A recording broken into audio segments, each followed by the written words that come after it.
Hello folks, welcome back to the channel. It's been a little while since I did a video, so I thought I'd try and put something together for you. I've basically just been exploring my local area, more or less, the canals and towpaths of Wordsley where I live. Due to the government guidelines, we've not been able to travel very far, so it's been a case of just getting out and exploring somewhere close by and keeping our distance from people. So that's been the goal. I've tried to stick to it as much as I can. I've not done any vlogging while I've been out because I didn't want to seem disrespectful to other people while I was out, and just taking up space and getting in people's way. So I just did some wandering around with my wildlife setup and shot some pictures and video with that. So I'll try and piece it together into something coherent for you. But before I go any further, I'd just like to give a massive thank you to Tim Day. He did a little video a little while back talking about a few photographers that he followed and that he was quite impressed with, and I happened to be one of them. So Tim's mention in that video increased my subscriber count by double. So I owe Tim a massive thanks. So thank you very much, Tim, if you're watching this. And I'll leave a link to Tim's channel down below in the description. So definitely check out Tim. He's one of the most incredible waterfall photographers I've ever seen. And I like to photograph waterfalls myself, which is how I happened on his channel in the first place. So yeah, again, thanks very much, Tim. So yeah, what we'll do now is we'll get into a little bit of the local wildlife. It's mainly waterfowl, so if that's not your thing, I completely understand. But we've got coots on the nest, we've got geese on a nest, we've got goslings freshly hatched and exploring the canal. We've got ducklings and all the sort of spring wildlife you can expect to see on a canal towpath. Not too far from the canal, there's an area that we travel to fairly regularly with the dog. And there's some sort of wild meadows over there that are relatively untouched, and the River Stour runs through. So we tend to head down that way almost every day. And over there I've seen kestrels and kingfishers, and I'll throw a few of those pictures up for you as well as we go through. But I was a little bit unsure how to piece this together, so I thought I'd try and put it into some kind of chronological order for you, the way that I was shooting it. Obviously, this isn't my normal vlog style. Normally, I would record the video as I was out there, visiting these places and these animals. So, but needs must at the moment. So I thought I'd try and put this together for you. So about a 10 minutes walk from where I live, there was a goose sat on its nest with feathers all around, which it obviously used to build its nest out of. Just sat there, didn't acknowledge anybody. The other goose was actually on the canal in the water, and anybody that walked past it sort of chased them off. So doing a good job of guarding the nest, I guess. But yeah, I shot a little bit of video of that, so I'll throw that up for you now.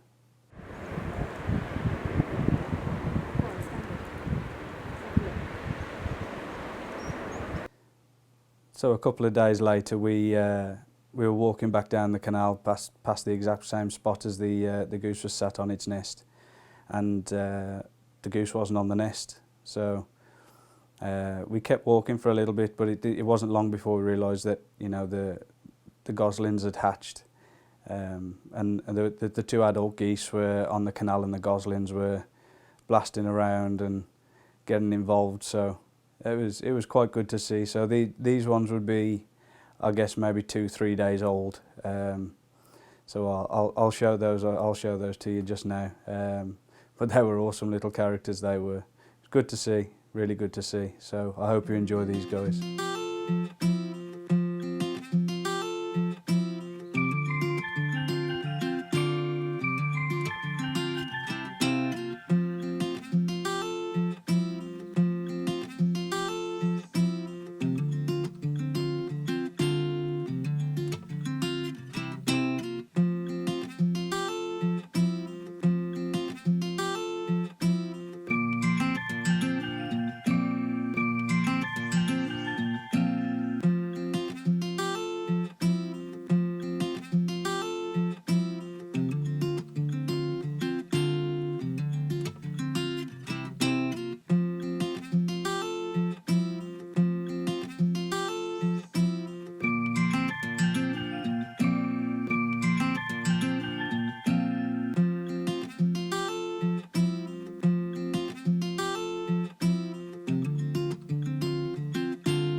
After I'd spent what seemed like a lifetime photographing and videoing the goslings and the geese there, we carried on our walk along the towpath, and literally on the next lock down were 2 adult mallards with a bunch of ducklings, which was just brilliant. They seemed to be about the same age, maybe a week old, just blasting around the canal and having a good time. So yeah, so we stopped by there, and I spent more time there as well. It took forever to get to the meadows where we normally go, but that's how it goes with wildlife photography sometimes. But yeah, so we spent a bit of time with the ducks and the goslings as well, and eventually we carried on and made our way along the canal.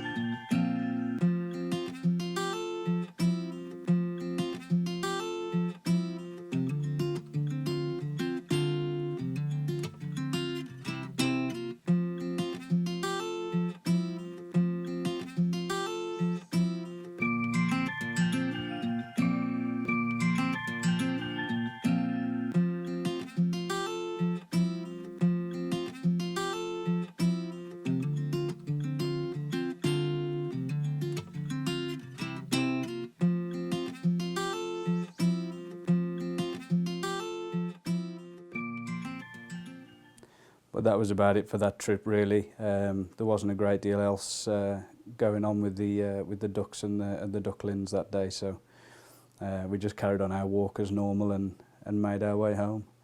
A couple of days later, for those of you that follow me on Instagram, you will have seen that I photographed and videoed the super flower moon.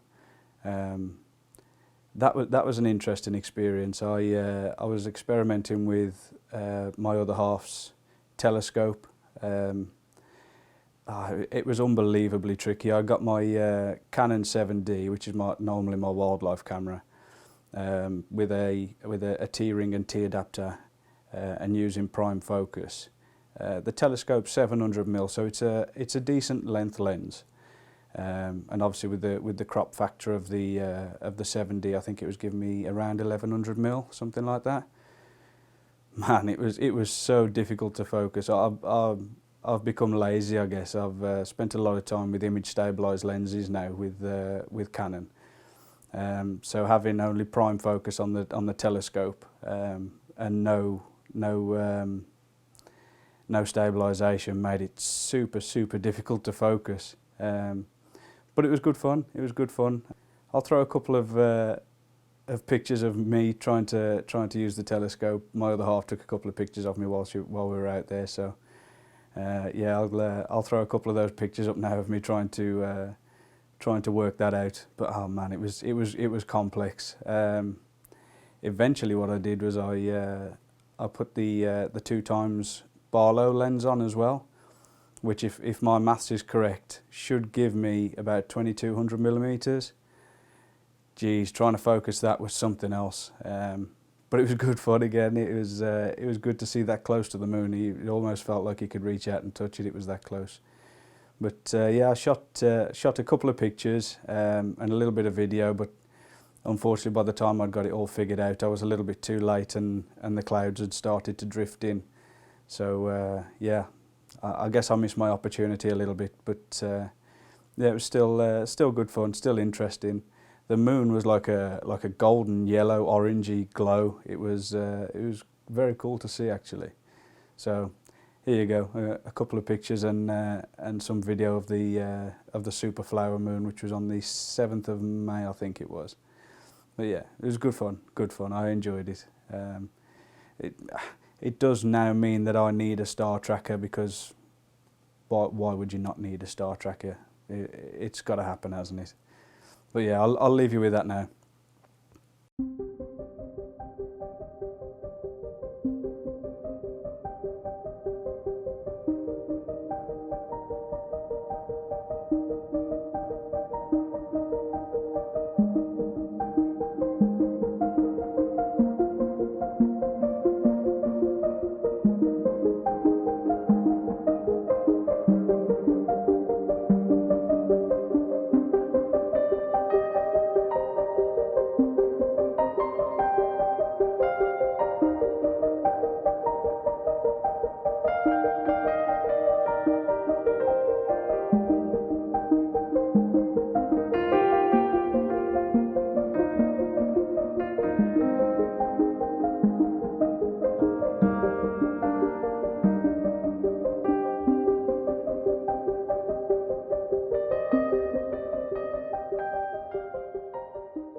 So yeah, I hope you enjoyed the super flower moon. It was an interesting one to try and photograph and video, but hopefully it wasn't too disappointing for you.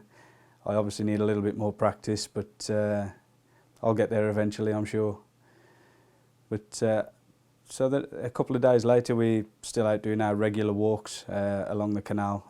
So I thought I'd perhaps not take the wildlife gear this time, take my landscape gear, and just take some shots of the local area, really. There's an iconic view from the canal towpath, which looks across the Red House glass cone, which is an iconic view on the Wordsley skyline. So yeah, I'll throw a couple of those pictures up for you now. It's a couple of different days. One of them was at first thing in the morning. The other one was towards the end of the day, where I got some beautiful light. I was so lucky, really. But it was good. It was good to see. So yeah, there you go. The Wordsley glass cone and the canal boatyard. I love walking past there. It's certainly not a terrible place to be able to walk past every day. So yeah, I'll leave you with that one.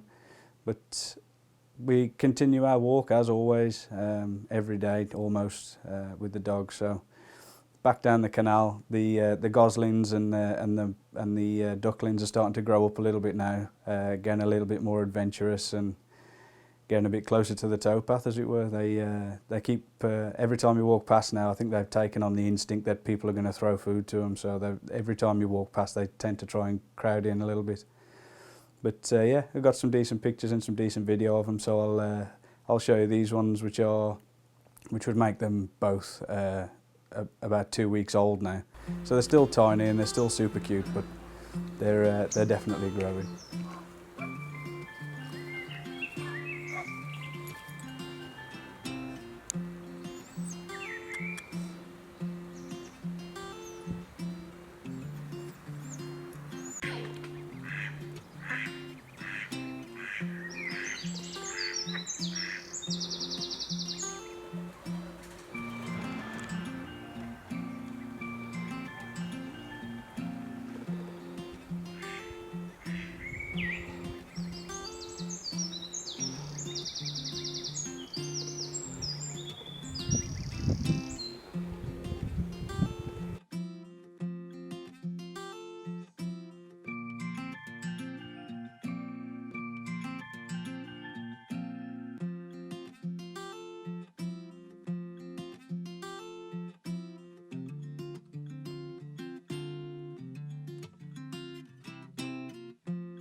So yeah, that pretty much brings us up to date. I've not really been up to a great deal else at the moment. Just doing daily walks with the dog, photographing the local wildlife. So what I'll do is I'll before I sign off, I'll leave you with a few pictures of different bits and pieces that I've not been able to get video footage of. I quite often come across a kestrel, but not very often do I get to see it perched. It's normally hovering and hunting. Absolutely gorgeous bird. One of the most wicked hunters in the skies. Real joy to see. But yeah, so there you go, the kestrel. I managed to get one single picture of a kingfisher. It was far from perfect situation. The actual river Stour is not the cleanest of rivers, which is a real shame, but it still teems with wildlife, so they can't be too bothered about it, otherwise they'd be elsewhere, wouldn't they? So I thought I'd show you the one picture of the kingfisher that I managed to get. And finally, before I sign off for this video, I just thought I'd let you know that I've got a print raffle running at the moment. First one I've ever done. I thought I'd give it a try. So yeah, that's running on my Facebook page at the moment. So if you're interested in taking part in the raffle, you basically pick a number. It's £5 per number, and if you win, I'll let you know, and you get to choose a picture of your choice from my portfolio, signed by me. So yeah, if you're interested in taking part in that raffle, head over to the link that I'll leave in the description below to my Facebook page, and leave me a comment on the post. Yeah, so I think that pretty much sums up this video, guys. Hopefully, now that some of the movement restrictions have been lifted a little bit and we're allowed to travel around, I'll be able to start putting some proper vlogs together for you again. It'll be good to get out, to be honest. I've missed the travelling element and going out to some of the bigger, wilder places. Obviously, the canal towpath and the local fields are pleasant enough, but it's not the same as being out in the wild, is it? So yeah, hopefully the next video I'll bring to you guys will be from some wild place with some more wilder animals, which will be good to see. So thanks for joining me on this one, guys, and I'll look forward to seeing you on the next. Ta-ra a bit.